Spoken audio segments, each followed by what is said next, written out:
നമസ്കാരം, പുതിയ വീഡിയോയിലേക്ക് സ്വാഗതം. കേരളത്തിലെ ഭരിക്കുന്നവർ അല്ലെങ്കിൽ പ്രധാനപ്പെട്ട രാഷ്ട്രീയ പാർട്ടികളൊക്കെ ഒന്ന് പരിങ്ങലിലാകുമ്പോൾ അല്ലെങ്കിൽ പല കേസുകെട്ടുകളിലും അവർ പ്രതികളായി തീരുമ്പോൾ ഇങ്ങനെ പല ആളുകളെയും കരിവാരിത്തേക്കുന്ന ഒരു സ്വഭാവം അല്ലെങ്കിൽ അവരെ ബലിയാടാക്കി തടി തപ്പുന്ന ഒരു രീതി നമ്മുടെ കേരളത്തിൽ സാധാരണ നിലനിൽക്കുന്നുണ്ട്. നമുക്കറിയാം, പലരുടെയും സംഭവത്തിലും ഒരു കാരണവുമില്ലാതെ ചില കേസുകൾ കുത്തിപ്പൊക്കുകയും അല്ലെങ്കിൽ ഒരു കാരണവുമില്ലാതെ ചിലരെ പ്രതിയാക്കുകയും അല്ലെങ്കിൽ ഒരു കാരണവുമില്ലാതെ ചില കേസുകളിലേക്ക് ചിലരെ വലിച്ചിഴക്കുകയും ചെയ്യുന്ന സംഭവങ്ങൾ ഇതിനു മുമ്പും കേരളത്തിൽ ഉണ്ടായിട്ടുണ്ട്. ഇപ്പോൾ കേരളം ലഹരിയുടെ വാർത്തകളാണ് ചർച്ച ചെയ്തത്. നമ്മുടെ കലാലയങ്ങളും സ്കൂളുകളും കോളേജുകളും ഹോസ്റ്റലുകളും ഒക്കെ ലഹരിയിൽ മുങ്ങി നിൽക്കുന്ന ഈ സമയം സർക്കാരിൻ്റെ ദി ഹണ്ട് എന്ന പ്രോഗ്രാമിലൂടെ പദ്ധതിയിലൂടെ ധാരാളം കേസുകളാണ് ലഹരിയുമായി ബന്ധപ്പെട്ട് കഴിഞ്ഞ ദിവസങ്ങളിൽ പുറത്തു കൊണ്ടുവന്നത്.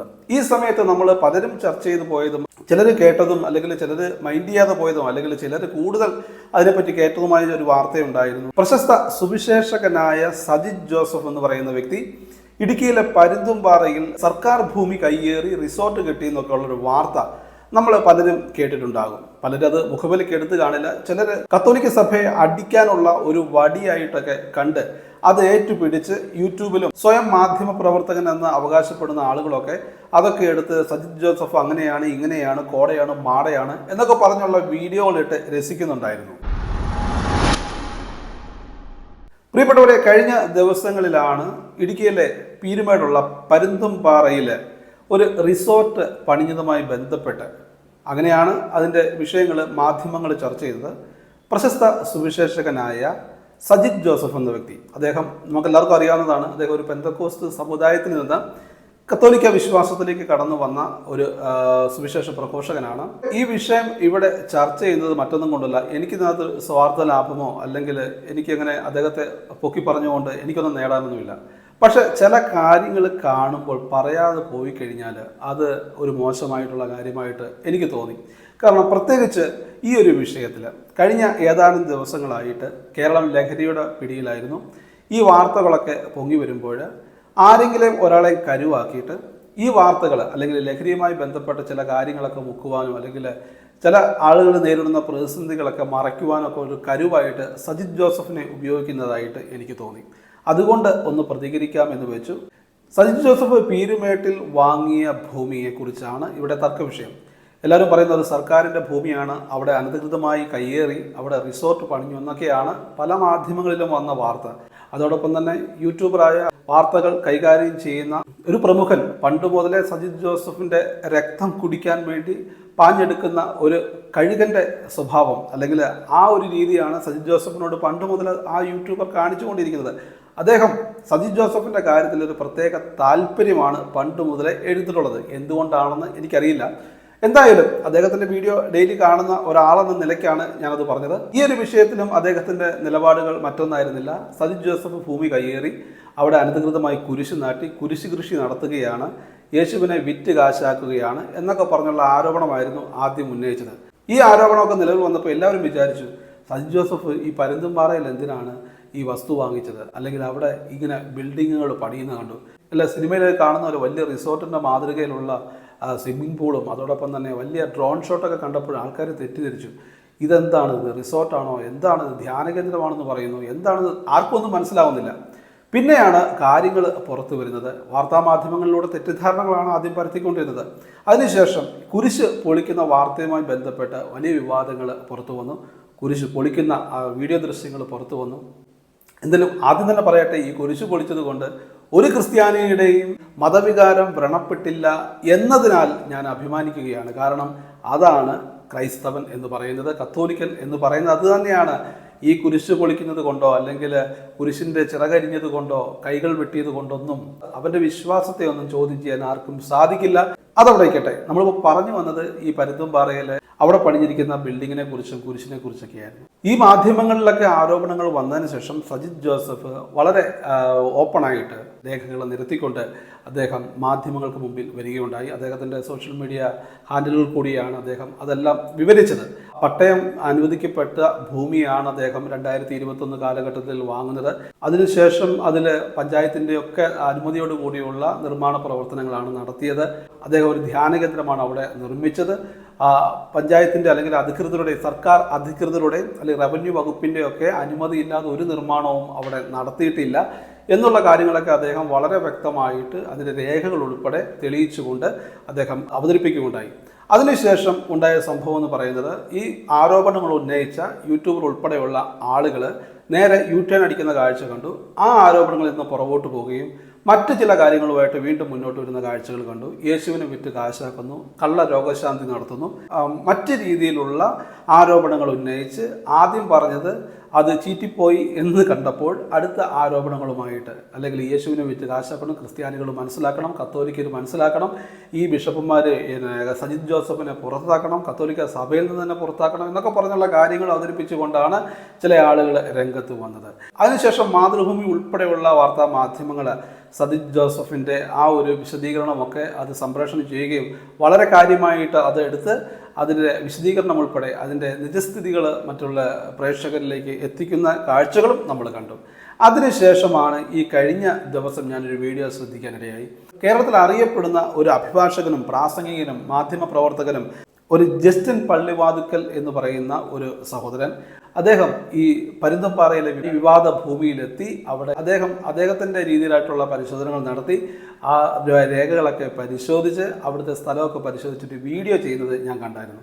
അതിനുശേഷമാണ് എനിക്കിങ്ങനൊരു വീഡിയോ ചെയ്യാനായിട്ട് തോന്നിയത്. കാരണം ആ വീഡിയോ കണ്ടപ്പോൾ അത് എല്ലാ മേഖലകളും കാണിച്ചു കൊടുത്ത്, അല്ലെങ്കിൽ സർക്കാരിൻ്റെ ഭൂമി ഏതാണ്, ഈ സജിത് ജോസഫ് വാങ്ങിച്ച ഭൂമിയുടെ അതിര് ഏതാണ്, അങ്ങനെ അതിൻ്റെ അതിരുകളെല്ലാം ഏതൊക്കെ മൂലയുണ്ട് ആ മൂലയിലെല്ലാം പോയിട്ട് സർക്കാരിൻ്റെ നിൽക്കുന്ന ഭാഗങ്ങളും സജിത് ജോസഫിൻ്റെ അതിൽ നിൽക്കുന്ന ഭാഗങ്ങളെല്ലാം വളരെ വ്യക്തമായിട്ട് കാണിക്കുകയും, അതോടൊപ്പം തന്നെ ആ ബിൽഡിങ്ങിൻ്റെ റിസോർട്ട് എന്ന് ആൾക്കാർ പറയുന്ന ആ ഒരു ധ്യാന കേന്ദ്രത്തിൻ്റെ ആൾക്കാർ താമസിക്കുന്ന, ധ്യാന കേന്ദ്രത്തിൽ ധ്യാനിക്കാൻ വരുന്ന ആളുകൾ താമസിക്കുന്ന ഡോമെട്രിയിൽ നിന്നുകൊണ്ട് തന്നെ ആ ബിൽഡിങ്ങിനെ കുറിച്ചുള്ള കാര്യങ്ങൾ വിശദമായിട്ട് കാണിച്ചു കൊടുത്തു.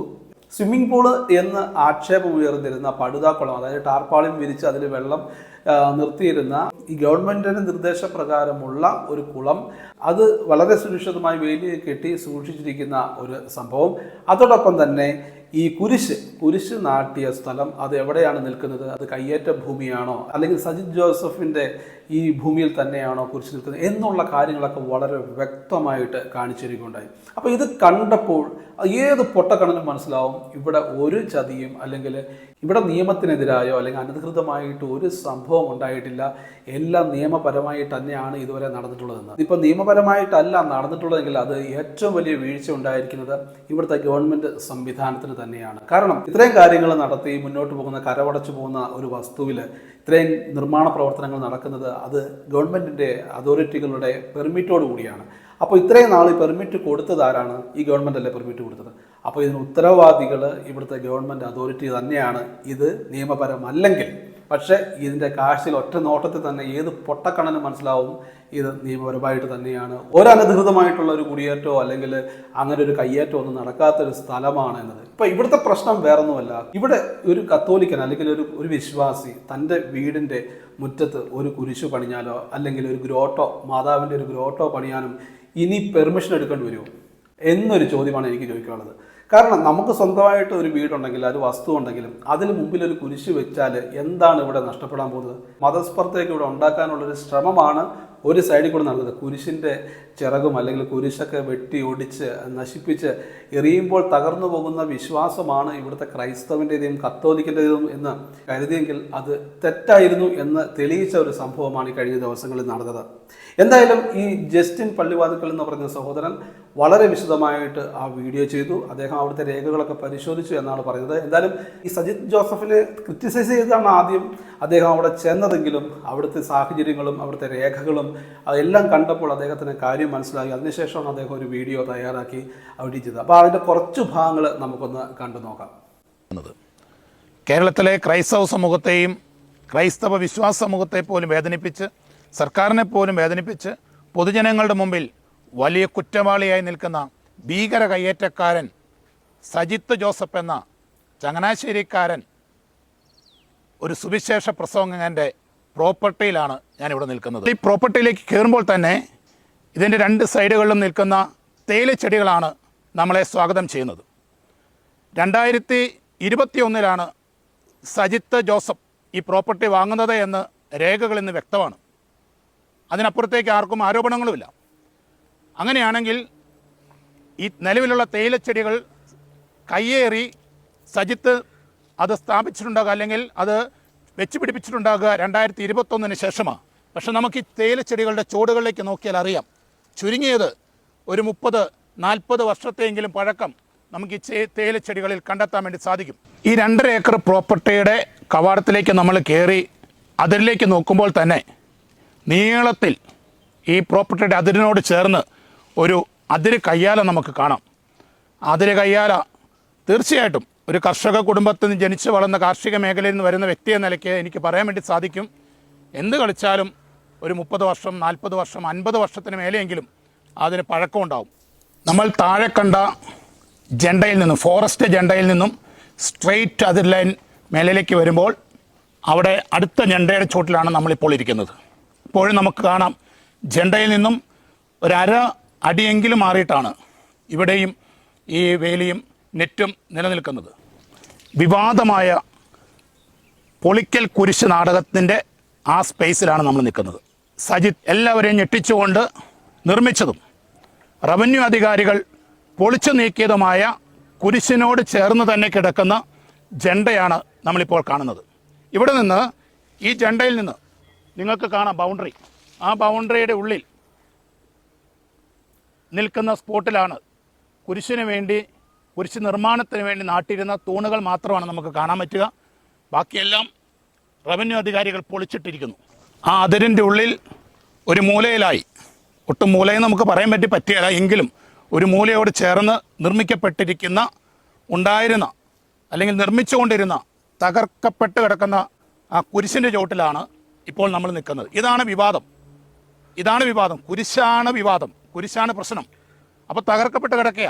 അത് വെറുതെ കട്ട് ചെയ്തിട്ടത് മാത്രമല്ല, അതിൻ്റെ ഓരോ വിങ്സ് പോലും ഡ്രില്ലിംഗ് മെഷീൻ കൊണ്ട് കട്ട് ചെയ്തിട്ടിട്ടുണ്ട്. ഒരു കാരണവശാലും ഇനി ഇത് നിർമ്മിക്കാൻ പാടില്ല എന്ന പൂർണ്ണ ഉറപ്പോടെ റവന്യൂ അധികാരികൾ പോലീസിൻ്റെയും മറ്റും സാന്നിധ്യത്തിൽ സഹായത്തോടെ കൃത്യവും വ്യക്തമായിട്ട് ചെയ്തിട്ടുണ്ട്.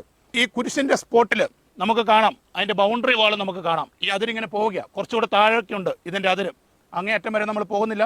ഈ ബൗണ്ടറി വാൾ നമുക്ക് കാണാം. അപ്പുറയും ഇതേപോലെ തേയിലച്ചെടികളുള്ള ഇതിൻ്റെ ബാക്കി പറമ്പ് കിടക്കുകയാണ്. അവിടുന്ന് താഴത്തേക്കാണ് ഇത് പോകുന്നത്. സർവേ നമ്പർ 534, 2 ഏക്കർ 52 സെൻറ്റ് സ്ഥലം, ഇങ്ങനെ കൃത്യമായിട്ട് ഇതിനകത്ത് പറയുന്ന രേഖകളുണ്ട്.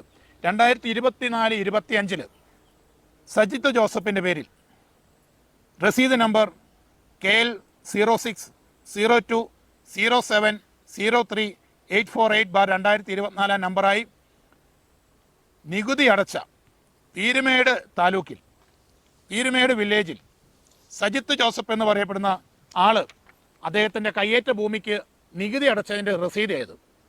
കയ്യേറ്റ ഭൂമിക്ക് നികുതി അടച്ചിട്ടുണ്ട്. എവിടെയാ? പീരുമേട് വില്ലേജിൽ. അത് എമൗണ്ട് എത്രയാണെന്നറിയോ?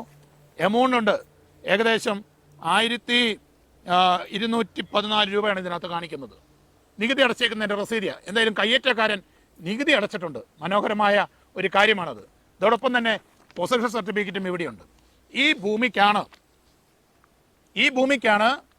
ഈ കഴിഞ്ഞ ദിവസങ്ങളിൽ 4-ാം തീയതി, മാർച്ച് മാസം 4-ാം തീയതി ഈ വിവാദങ്ങൾക്കെല്ലാം കാരണമാകുന്ന നിരോധന ഉത്തരവ് കിട്ടുന്നത്. രണ്ടാമത്തെ പോയിന്റിലേക്ക് വരിക. ആരാണ് ഇതുപോലെ ഒരു ഭൂമിയിൽ ഇത്ര വലിയ നിർമ്മാണങ്ങൾ നടത്താൻ സജിത്തിന് അനുമതി കൊടുത്തത്? നമ്മൾ ആദ്യത്തെ പോയിന്റിൽ കണ്ടു, ഡോക്യുമെൻ്റുകൾ പ്രകാരം അത് കയ്യേറ്റ ഭൂമിയാണോ അതോ പ്രൈവറ്റ് പ്രോപ്പർട്ടിയാണോ, സജിത്തിന് പൂർണ്ണ അധികാരമുള്ള പ്രോപ്പർട്ടിയാണോ എന്നത് നമ്മൾ കണ്ടു കഴിഞ്ഞു. അങ്ങനെയാണെങ്കിൽ ആരാണ് ഈ കയ്യേറ്റ ഭൂമി എന്ന് ആരോപിക്കുന്ന ഭൂമിയിൽ ഇതുപോലൊരു ബിൽഡിംഗ് പണിയാൻ പെർമിഷൻ കൊടുത്തത്? ഞാനിവിടെ വന്നപ്പോൾ കണ്ടു 5 ബിൽഡിങ്ങുകൾ ഏകദേശം 1500-നും 2000 സ്ക്വയർ ഫീറ്റിനും ഇടയിലായി നിർമ്മിക്കപ്പെട്ട ഫയർ സേഫ്റ്റി സെക്യൂരിറ്റി സംവിധാനങ്ങൾ അടക്കമുള്ള ഫയർ എക്സ്റ്റിങ്വിഷർ, ഫയർ സ്റ്റെയർകേസുകളൊക്കെ അടക്കമുള്ള ചെറിയ മനോഹരമായ ബിൽഡിങ്ങുകൾ. അങ്ങനത്തെ 5 ബിൽഡിങ്ങുകളാണ് എൻ്റെ പുറകിൽ നിങ്ങൾ ഈ കാണുന്നത്. ഈ കെട്ടിടങ്ങൾ നിർമ്മിക്കാൻ ആരാണ് സജിത്തിന് അനുമതി കൊടുത്തത്? ഞാനിവിടെ വന്ന രേഖകൾ കണ്ടു. ആ രേഖകൾ പ്രകാരം വണ്ടിപ്പെരിയാർ ഗ്രാമപഞ്ചായത്ത് ഇടുക്കി 24/2/2021 ഉത്തരവ് പ്രകാരം പെർമിറ്റ് നമ്പർ A2BA 49/548/2021 ആയിട്ടാണ് ഈ കെട്ടിട നിർമ്മാണ അനുമതി നൽകിയിരിക്കുന്നത് എന്ന് കാണാൻ വേണ്ടി സാധിക്കും. എന്തായാലും ഈ ഒരു സംഭവം, ഇതിന്റെ നിജസ്ഥിതി, ഇതിന്റെ സത്യാവസ്ഥ ജനങ്ങളിലേക്ക് എത്തിച്ച ജസ്റ്റിൻ പള്ളിവാതിക്കൽ ബ്രദറിന് എൻ്റെ അഭിനന്ദനങ്ങൾ ഞാൻ അറിയിക്കുകയാണ്. വളരെ പ്രശംസനീയമാണ്. അദ്ദേഹത്തെ കൊണ്ടാവുന്നത് പോലെ ഇത് എല്ലാവരിലും എത്താൻ വേണ്ടിയുള്ള ഒരു പ്രയത്നം ചെയ്തു. വളരെ നന്നായിരിക്കുന്നു. കൺഗ്രാജുലേഷൻസ്. അദ്ദേഹത്തെ അഭിനന്ദിക്കുകയാണ് ഈ ഒരു വലിയ ഇനിഷ്യേറ്റീവിന്. എന്തായാലും ഇതാണ് ഇപ്പോഴത്തെ അവസ്ഥ, കേരളത്തിലെ അവസ്ഥ എന്ന് പറയുന്നത്. കത്തോലിക്കൻ്റെ ക്രിസ്ത്യാനിയുടെ പ്രോപ്പർട്ടിയിൽ കൈവച്ച് കഴിഞ്ഞാൽ ഇവിടെ ഒരു മതസ്പർദ്ധ ഉണ്ടാവത്തില്ല. ഇങ്ങനെയുള്ള വ്യാജ വാർത്തകൾ പ്രചരിപ്പിച്ച് കാശുണ്ടാക്കാൻ നടക്കുന്ന യൂട്യൂബർമാരും അതോടൊപ്പം തന്നെ വാർത്താ മാധ്യമങ്ങളൊക്കെ മനസ്സിലാക്കേണ്ട ഒരു കാര്യം, നിങ്ങൾ ആദ്യം സത്യം അന്വേഷിക്കുക, അത് പ്രചരിപ്പിക്കുക, സത്യം പറയുവാനായിട്ട് ശ്രമിക്കുക. സത്യം പറഞ്ഞില്ലെങ്കിൽ ഒരിക്കൽ സത്യം പുറത്തു വരും. അപ്പോൾ നിങ്ങളായിരിക്കും കള്ളന്മാരാകുന്നത്, നിങ്ങളായിരിക്കും സമൂഹത്തിൻ്റെ മുമ്പിൽ ഇല്ലാതായി പോകുന്നത്. എന്തായാലും കാലം സത്യം തെളിയിക്കും എന്നുള്ളത് വളരെ സത്യമായ കാര്യമാണ്, വളരെ ശരിയായ കാര്യമാണ്. സജിത് ജോസഫിന് എല്ലാവിധ ആശംസകളും. എന്തായാലും ആ ധ്യാനകേന്ദ്രത്തിൻ്റെ പേരാണ് എനിക്ക് ഇഷ്ടപ്പെടുന്നത്, ടെറ്റലസ്റ്റായി എന്നാണ്. ടെറ്റലസ്റ്റായി എന്ന് പറയുന്നത് 2025 വർഷങ്ങൾക്ക് മുമ്പ് കുരിശിൽ കേട്ട ഒരു ശബ്ദമാണ് ടെറ്റലസ്റ്റായി. അതായത് എല്ലാം പൂർത്തിയായിരിക്കുന്നു, ഇറ്റ്സ് ഫിനിഷ്ഡ് എന്നാണ് അതിൻ്റെ അർത്ഥം. എൻ്റെ അഭിപ്രായമാണ് ഞാനിവിടെ പറഞ്ഞത്. നിങ്ങളുടെ വിലയേറിയ അഭിപ്രായങ്ങൾ വീഡിയോയിൽ കമൻറ്റ് ചെയ്യുക. എല്ലാവരും ദൈവം അനുഗ്രഹിക്കട്ടെ. നന്ദി, നമസ്കാരം, ജയ് ഹിന്ദ്.